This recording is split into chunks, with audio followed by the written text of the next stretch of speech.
அகேரோலேருந்து Kettle order போட்டிருந்தேன்.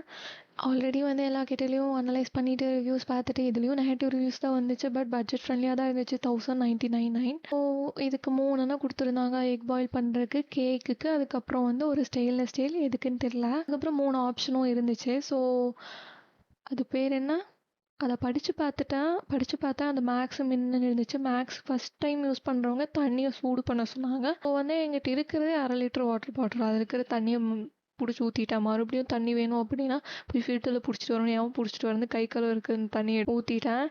அதில் போட்டிருந்த நெகட்டிவ் ரிவ்யூ ஒன்று எனக்கு வந்துருச்சு. என்னன்னா ஒரு சைடு மட்டும்தான் எனக்கு ஹீட் ஆகுது.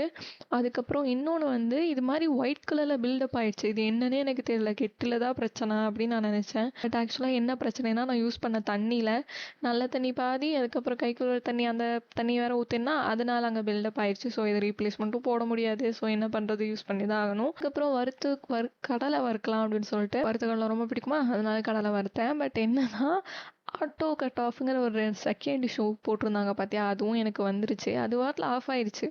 நானும் ரொம்ப நேரம் வெயிட் பண்ணுறேன், ஆனே ஆகலை. ஆனால் கடலை சூடாச்சு. சரி போதும்டான்னு சொல்லிட்டு எடுத்து வச்சுட்டேன்.